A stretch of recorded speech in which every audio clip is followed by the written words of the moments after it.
We have a new Star Realm set coming in. This is not just a regular set. This is something really exciting. We've been working on it for years, and the play on it is super cool. It is a legacy Star Realms game, and it tells the story of the Star Empire's rebellion from the Trade Federation. So it's a prequel to the original Star Realms set. Much like all our Star Realms stuff, you will be able to use components from in with your regular Star Realms stuff, but the way you're going to play it out of the box is a legacy play experience. You'll just use what comes in this box through that. You're going to have a campaign series of 2-player games where one player is playing the role of the Star Empire, the rebels, and the other is playing the role of the Trade Federation.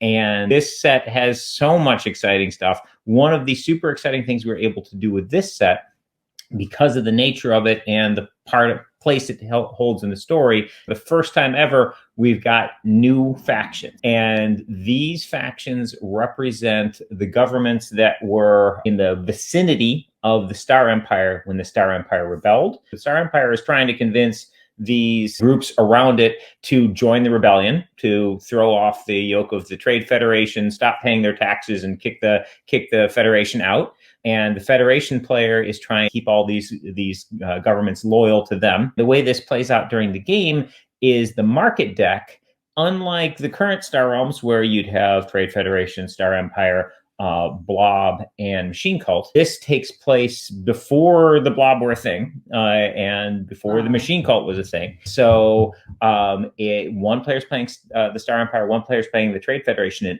all the cards in the market are new factions. We've got the Consortium, which are wealthier worlds closer to, geographically closer to the Trade Federation. We've got the Kingdom, which is a monarchy, a fairly militaristic monarchy near the Star Empire.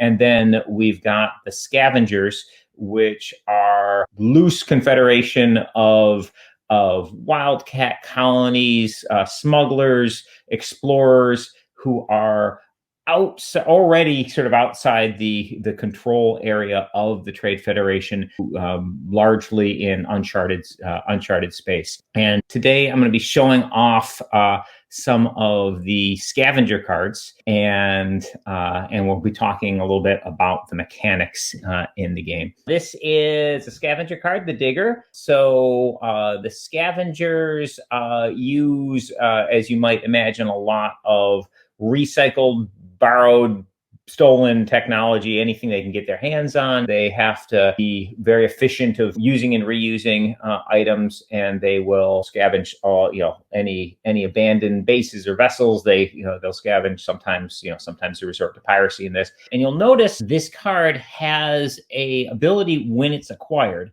So all 3 of these new factions they'll have relatively weak effects for their cost once they're in your deck, but they all do something for you when you acquire them. And I'll go get a little bit more into that those mechanics and why we did them that way. But here you can see this card gets you 1 trade into combat. If it allies, it gives you another trade. And when you acquire it, you're allowed to scrap a card from your hand. So obviously very useful deck thinning that you can get while you're purchasing. And of course, the artwork is gorgeous on these. This is the cluster base. So basically, a lot of their bases are conglomerations of things that were not bases. They take a bunch of old ships and such and put them together, create a space station out of non-functioning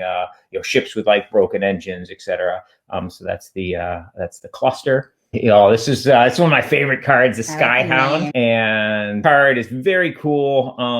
It allows you to put ships on top of your deck from your discard pile. So it can be quite powerful. And you'll notice as we're getting into the more expensive cards, this one now can scrap from your hand or discard pile. So it's when acquired effect is getting more powerful as it's a more expensive card. And then we've got the Warlord, and this is the the big big terrifying battleship of the Scavengers. And this one, the very very expensive stuff allows you to scrap multiple cards. So you can scrap 2 cards from your hand and or discard pile when you pick up the Warlord. So once it's in your deck, the mechanics of it are weaker than a normal 8-cost ship from like Trade Federation or Star Empire or the Machine Cult of the Blob, but you get that powerful thing that happens right when you buy it. So really, really neat. And of course, each of the factions in this set have different when acquired mechanics.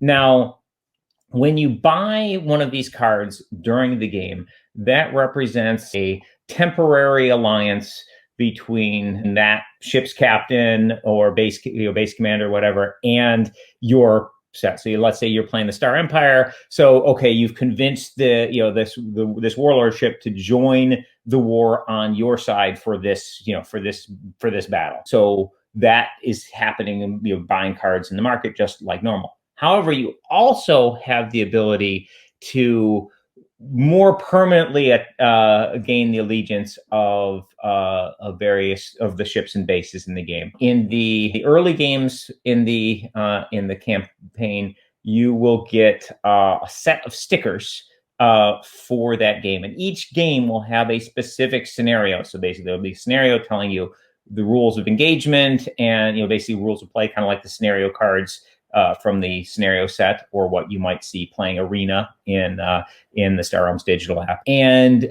you also might get some other stuff that foreplay with that particular encounter. And in the first encounter, you're going to be getting stickers.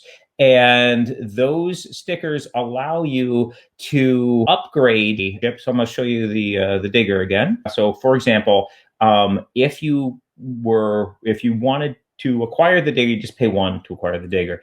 If you wanted to upgrade the digger, you had a sticker of the appropriate cost. So basically, the stickers tell you what cost ship or base they can be used on. So if you had a sticker that could be used on a 1-cost ship, you could pay an extra 2 trade for a ship or an extra 3 trade for a base to upgrade that and make that card permanently part of your faction. And so we can show you what that looks like. So here's the digger with Star Empire sticker on it.